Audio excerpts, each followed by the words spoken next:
उपासना उपास्य देव की समीपता।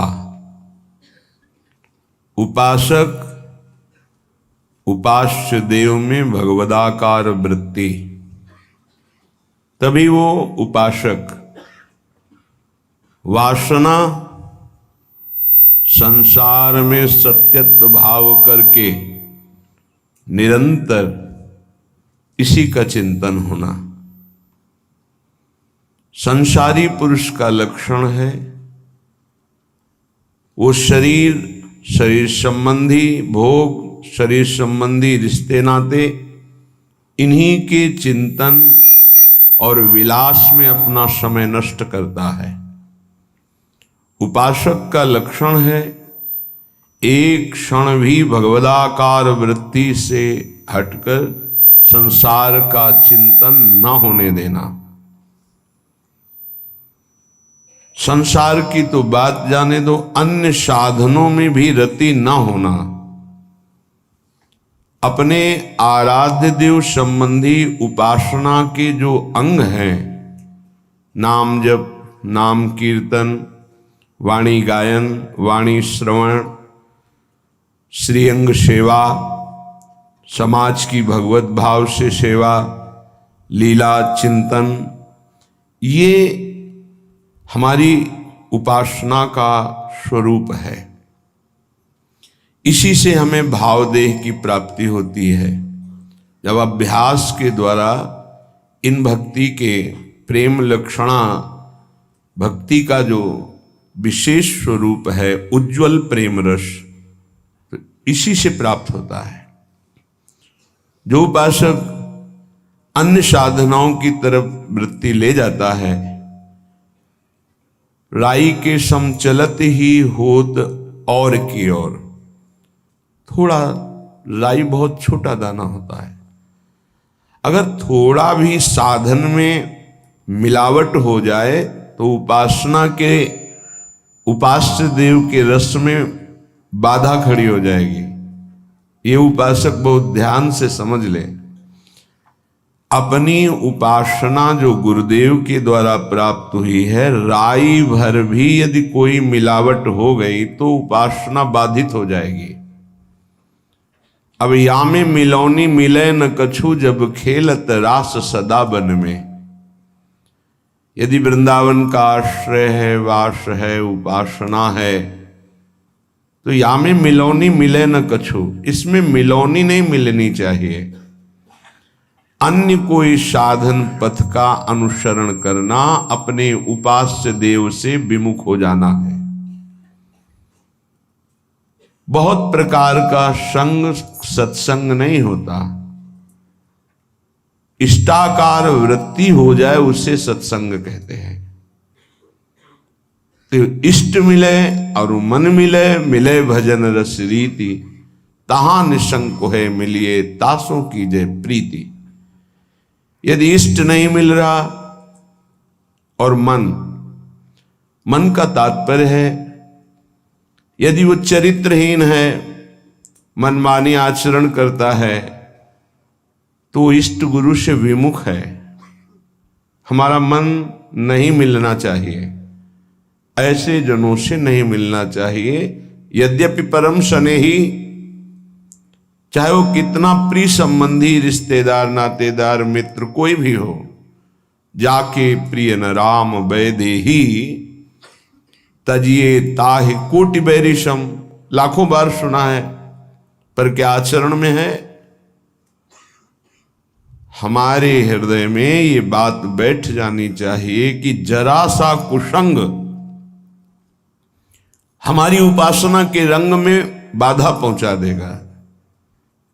एक ड्रम दूध हो और एक खटाई की फांक छोड़ दो, सब फट जाएगा।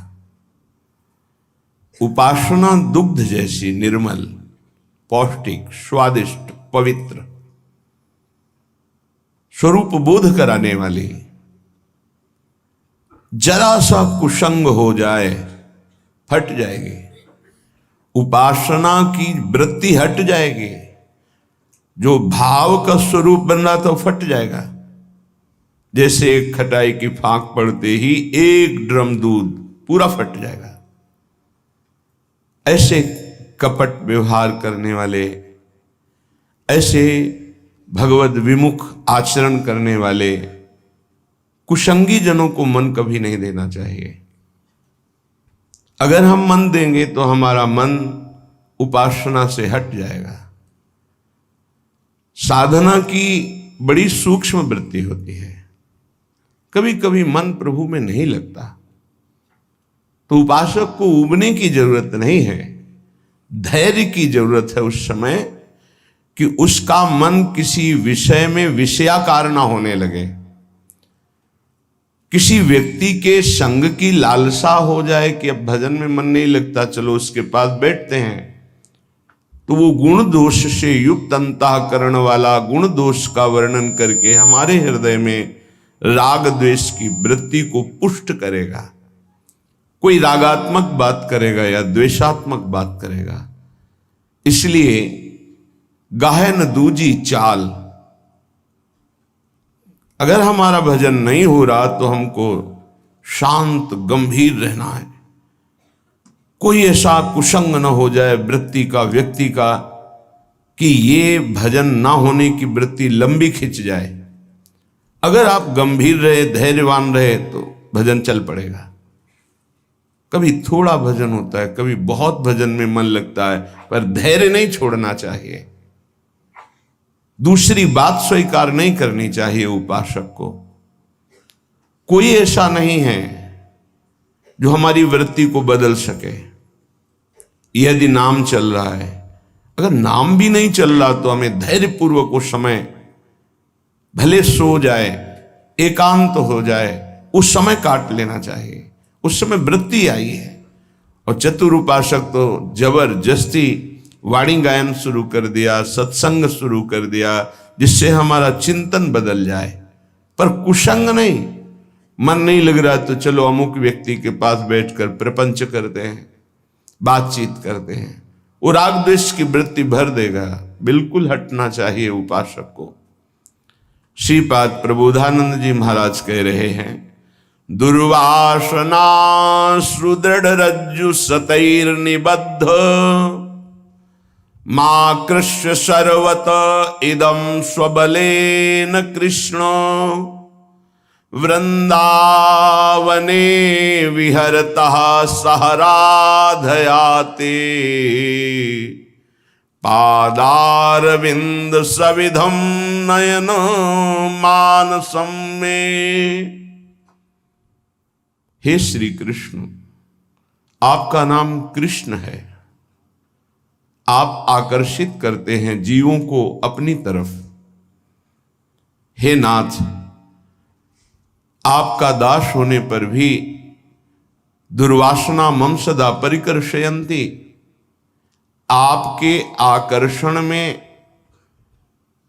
अनंत सामर्थ्य है, फिर ऐसा क्यों हो रहा है कि आपका होने पर भी हमारे हृदय की दुर्वासना हमें आकर्षित करके ले जा रही है। दुर्वासना मम सदा परिकर्षयन्ति। यहां श्रीपाद कह रहे, दुर्वासना सुदृढ़ रज्जु सतैर निबद्ध। एक होती तो तोड़ने की हिम्मत करते, सैकड़ों दुर्वासनाओं ने मेरे हृदय को बांध लिया है। हे कृष्ण, आपका आकर्षण महान है। आप आकर्षण के द्वारा हमारे चित्त की दुर्वासना को हटा दीजिए, अपना आकर्षण प्रदान कीजिए। ध्रुवदास जी ने बड़े भाव से इसे गाया कि हे नंद नंदन, हे नवलाल जू महाराज, ऐसी करो नवलाल रंगीले जू, चित्त न और कहूं लल जाए। जे सुख दुख रहे लगी देह सो, ते छुट्टी जाही और लोक बड़ाई। संगत साधु वृंदावन कानन, तू गुण गानन मांझ बिहाई। छवि कंज चरण तिहारे, हृदय बसो। हे नाथ, आप ऐसी कृपा कर दो मेरा चित्त किसी और भोगों में, लोक लोकांतर के सुखों में ललचाए ना। ये चित्त बड़ा मूढ़ता से युक्त हो गया है। इसी में वासुदेव विराजमान है। चित्त के अधिष्ठात्र देवता भगवान वासुदेव हैं। ये वासुदेव की तरफ चिंतन न करके वासना के चिंतन में फंस गया। हे वासुदेव, हे श्री कृष्ण, हे लालजू, हमारे मन को, हमारे चित्त को आप ऐसा निर्मल कर दीजिए। जो शारीरिक सुख दुख हैं, इनसे हम इतना पीड़ित हो जाते हैं। सुख में भी पीड़ा होती है, हर्ष की, अभिमान की, ये दोष वृत्ति है। दुख में पीड़ा होती है, शोक की, चिंता की, भय की। नाथ बचा लीजिए। जे सुख दुख रहें लगी देह सो, ते छुट्टी जाएं और लोक बढ़ाई। प्रभु, ये देह सुख की चाह, ये देह दुख की डूबने की वृत्ति, इसी में तन्मय होकर डूबने लगते हैं। छुटवा दो नाथ। शारीरिक सुख दुख से निवृत्त कर दो प्रभु, और छूट जाए ये लोक बढ़ाई, ये लोक बढ़ाई छूट जाए। नाथ, हमें सदैव साधु संग मिले, संगति साधु, और वृंदावन का आश्रय और वास मिले। अगर अखंड वास न मिल सके तो आश्रय तो मिल जाए। कभी कभी भागकर वृंदावन आऊं, यहां की चरण रज में लौटूं, यहां की प्रदक्षिणा करूं, परिक्रमा करूं, श्री बिहारी बिहारिंजू के दर्शन करूं, यमुना के पावन तट पर बैठ करके नाम जप करते हुए रोऊं कि आपकी प्राप्ति कैसे होगी। रसिकों की सभा में बैठ करके प्रिया प्रीतम की बातें सुनने को मिले। आप ऐसी करुणा कर दो। सदैव आपके नाम और गुण गायन में ही मेरा समय जाए। नाथ, मेरा हृदय सदैव आपके चरणारविंद के चिंतन से भरा रहे, और कुछ नहीं चाहिए। ऐसी कृपा कर दो। श्रीपाद भी यही प्रार्थना कर रहे हैं कि दुर्वासना सुदृढ़ रज्जु सतैर निबद्ध। मेरा चित्त सदैव सैकड़ों दुर्वासनाओं से बंधा हुआ है। आप अंदर झांक के देखिए तो आपको पता चल जाएगा। आप बहिर्मुख रहते इसलिए पता नहीं चलता। एक एक वृत्ति का निरीक्षण परीक्षण साधक करता रहता है। कैसी वृत्ति उदय हुई, और ये उदय हुई तो क्यों हुई, ये टिक रही है तो क्यों टिक रही है, इसका नाश कैसे होगा, कैसे सतवृत्ति आएगी। ये सब युक्तियां गुरु कृपा पात्र के हृदय में होती हैं। एक मिनट में असत वृत्तियों की धज्जियां उड़ाकर स्वरूप में स्थित, भगवत चिंतन में स्थित। अगर ऐसा नहीं तो बहा ले जाएंगी ये वृत्तियां। बहुत शिथिल साधक इस मार्ग में सफलता जल्दी प्राप्त नहीं कर पाता है। जो पुरुषार्थ प्रयत्नशील और जिद्दी स्वभाव का होता है, वो जल्दी लाभ प्राप्त कर लेता है। आपको लगता है यहां कोई साथ देने वाला है? अगर आप भगवत मार्ग के पथिक हैं, अभी आपको लगता है आपका कोई है, तो अभी बहुत बड़ा भ्रम है। पूरा का पूरा परिवार जा रहा है, 1 मिनट में रोड में नष्ट हो गया। काल है, किस समय कहां कैसे, 1 सेकंड का पता नहीं है। कैसे चैन से नींद आ जाती है तुम्हें। ये जो दुर्वासना के नाश की कृपा है, ये आपकी दिनचर्या है, यही सैकड़ों दुर्वासनाओं को भस्म कर देगी। तुमने खिलवाड़ समझ रखा है। चाहे गृहस्थ हो या विरक्त हो, तुम्हें जो दिनचर्या मिली है, ये दुर्वासनाओं का नाश करने के लिए श्री कृष्ण ने कृपा करके दी है गुरुजनों के द्वारा। इसको खिलवाड़ न समझो। प्रभु का प्रिय, गुरु का प्रिय वही होता है जो दिनचर्या में मिनट भर विलंब नहीं करता। ये गुरु कृपा है कि आपको डांट लगती है, आपको वचन सुनने को मिलते हैं, आप उसको स्वीकार कीजिए। ये मन की, ये दुर्वासना की वृत्ति को हटाइए। सुविधा भोगी बनने वाला कभी सच्चिदानंद का साक्षात्कार नहीं कर सकता। जानबूझ करके सुविधाओं का त्याग होता है, सुविधाओं में रहते हुए, और परमात्मा प्राप्ति की विकलता प्रकट की जाती है। समझ में नहीं आ राग द्वेष की वृत्तियां, शरीर विलासिता की वृत्तियां, खाने पीने की वृत्तियां, सुख भोगने की वृत्तियां कितने दिन चलेंगी? मरना है, मरोगे।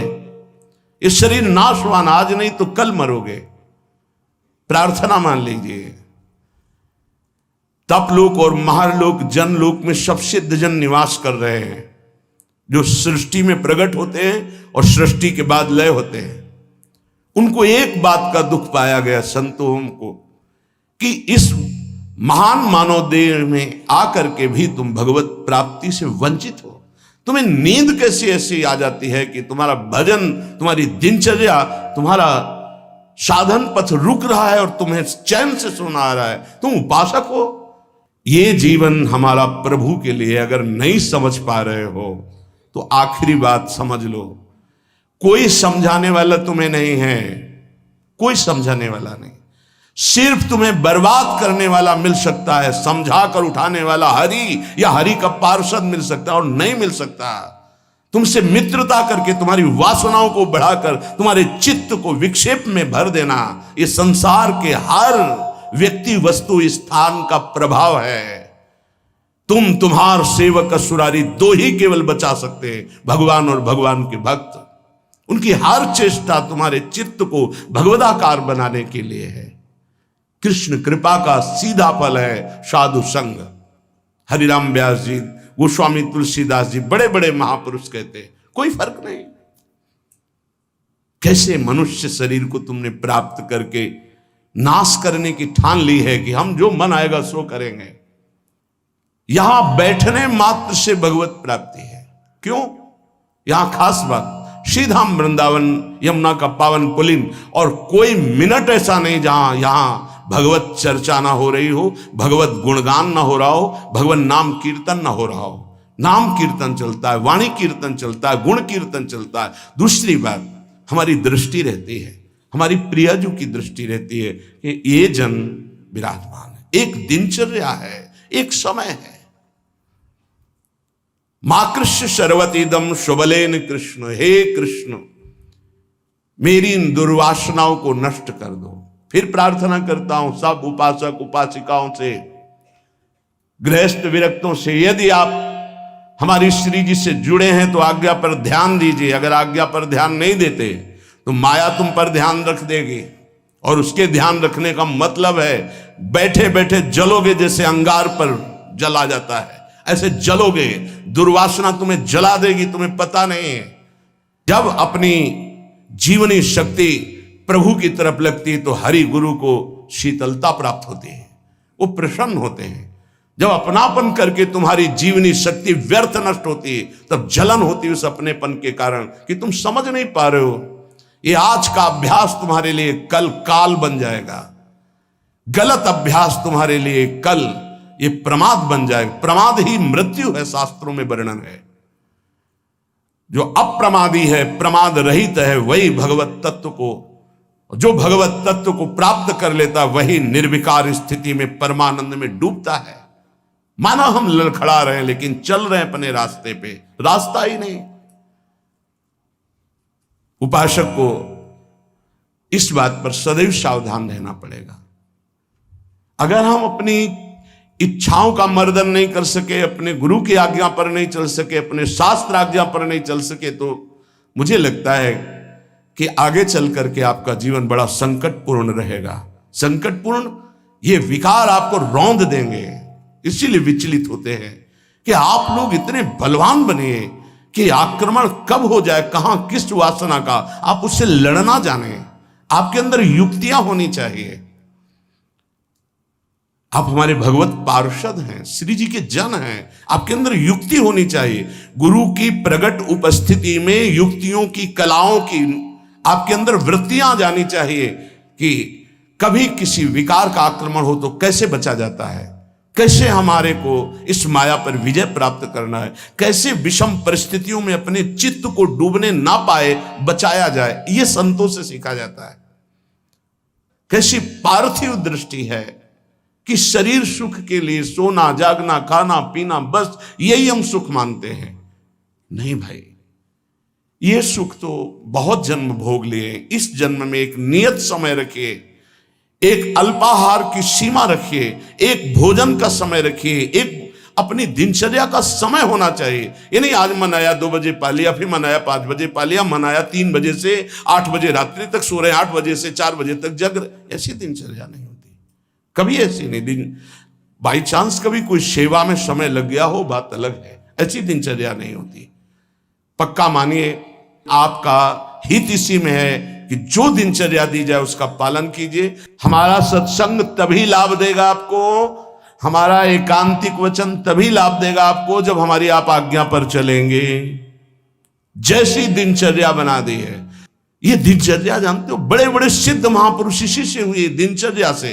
1 मिनट का अंतराय कभी जीवन में नहीं पड़ने दिया अपनी दिनचर्या, वही परिपक्व अवस्था। 12 वर्ष एक दिनचर्या कर लीजिए, आप देखिए आपका क्या स्वभाव बनता है।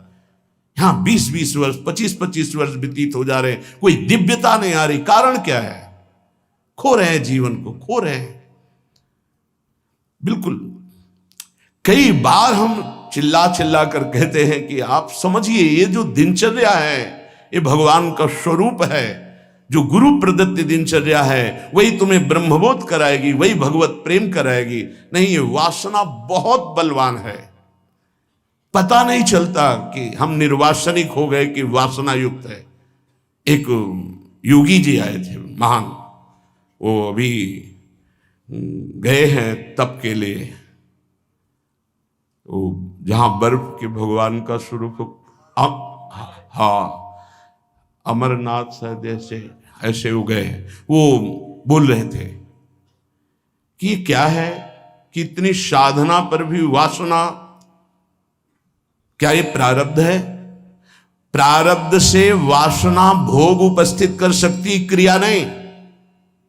क्रिया उपासक स्वयं छूट दे करके करता है। कोई भी भोग सामग्री प्रारब्ध से, विश्व की भोग सामग्री आ सकती है पूर्व प्रारब्ध से, लेकिन उसका संयोग आपके अविवेक और विवेक के ऊपर टिका हुआ है। अविवेकी हो तो संयोग करोगे, विवेकी हो तो बचा लो, नहीं तो प्रारब्ध भोगते भोगते पशुता आ जाएगी, दैवी संपत्ति नहीं आएगी।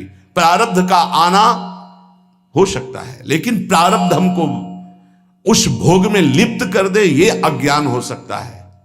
ये प्रारब्ध नहीं है कि आप मनमानी आचरण करते रहें, आप मनमानी। कितना दुलार किया जाएगा, कब तक दुलार किया जाएगा? भगवान इतना दुलार करके मानव देह दिए, कहते भगवान कहां है? कैसी विचित्र भगवान की माया है। गोस्वामी श्री तुलसीदास जी महाराज कहते हैं, तू तो पछितई है मन में जी हाथ। अभी समय है, समय है। सबसे बड़ा पछतावा क्या? भगवान का साक्षात्कार नहीं हुआ और शरीर छूट रहा है। ऐसे साक्षात्कार होगा?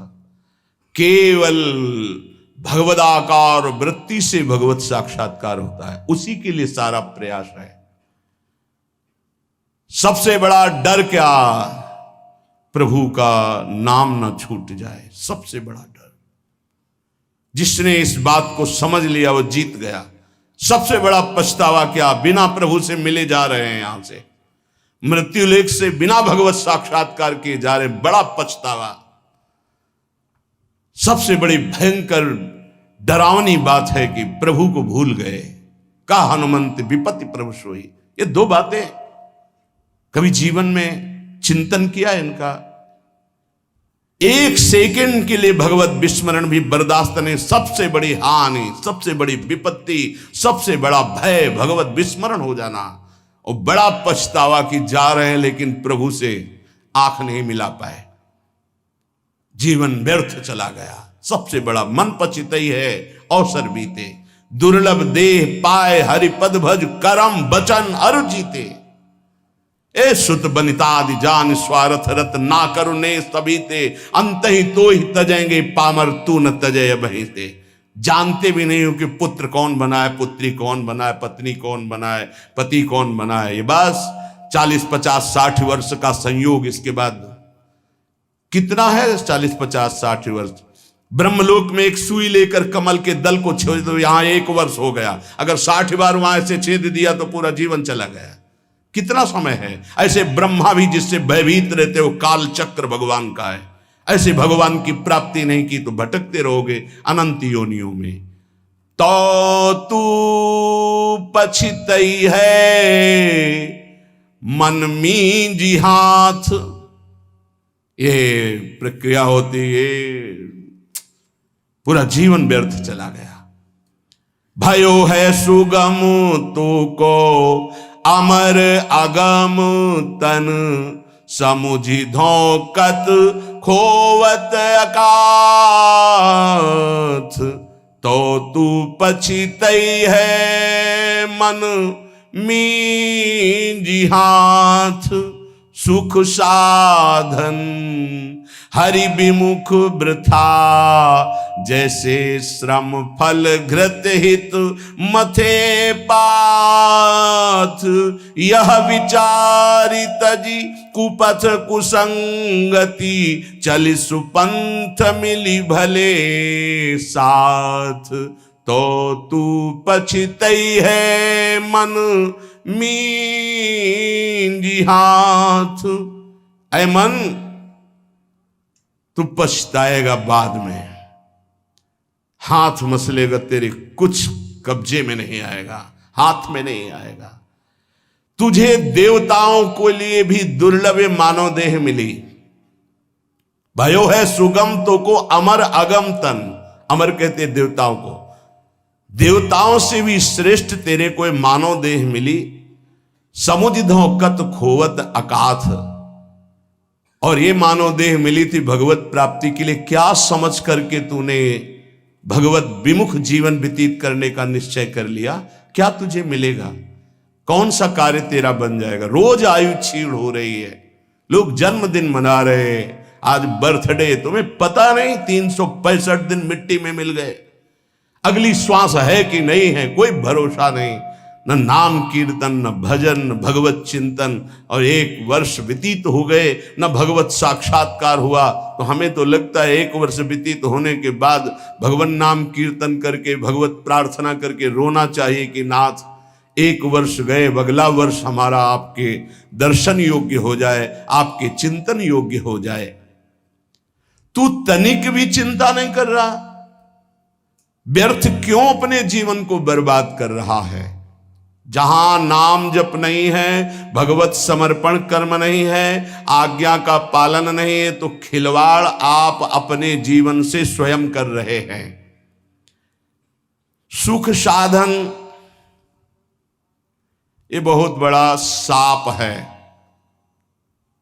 हमारी बात समझ में नहीं आएगी, लेकिन आपसे प्रार्थना करते हैं, जो साधक सुख सुविधा से भजन करना चाहता है वो भूल जाए कि वो भजन करेगा, भगवत प्राप्ति करेगा। दुख और असुविधा भगवत प्राप्ति के मार्ग पर ऊपर चढ़ाती है। सुख और सुविधाओं का भोक्ता कभी भजनानंदी नहीं हो सकता, कभी नहीं। हाँ, वृत्ति भगवदाकार हो गई, अब उसे सिंहासन में बैठाला जाए, महलों में रखा जाए, कोई फर्क नहीं पड़ने वाला। महलों में रखो चाहे झोपड़ी में वास दो, एक स्थिति होती है।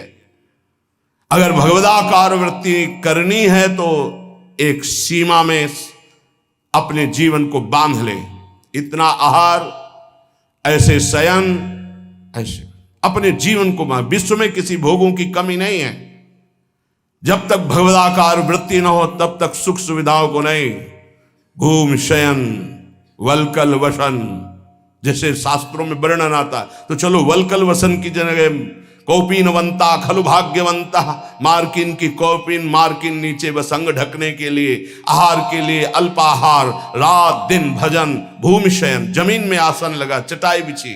ये झांसे में मत पड़ो माया के, ये खा लो, ये पी लो, ये सो लो, ऐसा गद्दा, ऐसी कंबल, ऐसा स्वेटर। ये सुख सुविधाएं अभी नहीं, फिर बाद में जोई जोई प्यारो करे सोई मोई भावे। अभी जो आज्ञा है उसके अनुसार चलेंगे। क्या नहीं देने की चेष्टा की राका बाका जी को ठाकुर जी ने? नहीं चाहिए, आपका दिया हुआ भी नहीं चाहिए, आप चाहिए, सिर्फ आप चाहिए। चलो हमारी वैसी स्थिति नहीं है तो जितने से हमारे प्राणों का पोषण होता, शरीर निर्वाह होता, बस। कह रहे सुख साधन हरि विमुख, दो भाव। यदि हरि से विमुख हो तो सुख साधन तुम्हें जलाएंगे, चिंता शोक भय प्रदान करेंगे। दूसरा भाव, ये सुख साधन तुम्हें हरि से विमुख कर देंगे। सुख साधन हरि विमुख, दो भाव हैं इसके। अगर हरि विमुख हो, सुख साधन है तो जलते रहोगे, चिंता भय शोक मृत्यु इससे बच नहीं पाओगे। और अगर सुख साधन के भोक्ता हो तो हरि विमुख हो जाओगे, भजन में रुचि नहीं रह जाएगी। ये जीवन जो मिला है सोने के लिए नहीं मिला है, प्रभु प्राप्ति के लिए मिला है। उचित निद्रा, उचित शयन। ये भेड़िए की तरह बच्चों को डराने वाले विकार होते हैं, भगवत मार्ग के पथिकों को नहीं। हाँ, हम स्वयं स्वीकार करते इसलिए घुटने टेक देते हैं। अगर स्वयं स्वीकार ना करें तो विश्व ब्रह्मांड में कोई विकार नहीं है कि तुम्हारे को गिरा सके। तुम हरि पार्षद हो, प्रियाजू के शरणागत हो। जब तुम स्वयं ललचा कर ये खिलौना चाहिए तो मेरी प्रियाजू कृपाल खेल ले जा। जब ऊब जाना तू बताना मेरे से। नहीं, भगवत पार्षद को कोई गिरा सके, सीम की चाप सके को तासु बड़ रखवार रमापति जासु। ऐसे खिलवाड़ समझते हो परमार्थ के पथिक हो करके तुम्हें कोई गिरा सकता है। तुम गिरना चाहते हो इसलिए गिर सकते हो। अगर तुम गिरना ना चाहो तो कोई गिराने की सामर्थ्य नहीं रखता। साधन विषय सेवन जितना है, दोनों अलग अलग मार्ग है। विषय को साधन बना लो, साधन विषय ना बना लो, जीवन नष्ट हो जाएगा। नहीं समझ पा रहे, नहीं समझ पा रहे। गुरुजनों की रुचि देखी जाती है। क्या रुचि? मन मन की रुचि जाने नहीं विधि अनुसार। अनुमति तो सब ले रहे हैं, आज्ञा का पालन कौन कर रहे हैं? आज्ञा एक बार होती है, ऐसे चलो। फिर वो कृपाल होते हैं, अनुमति दे देते हैं, चलो ऐसे चलो। क्या क्या तरीका क्या है? क्या आप अपने सुख सुविधा के द्वारा साधना के मार्ग पर चल सकते हो? खिलवाड़। आज्ञा पर जब चलना है तो परमार्थ का पथ प्रकाशित होना। इतना समझ लीजिए कि प्राण चाहे चले जाए, हम गुरु आज्ञा को उल्लंघन नहीं करेंगे। आप जीत गए। अगर आप ऐसा नहीं करेंगे तो आप परास्त हो जाएंगे। चाहे गृहस्थ मार्ग से परमार्थ में चले, चाहे विरक्त मार्ग से चले, दोनों के लिए वही भगवत प्राप्ति है, पर आज्ञा पालन।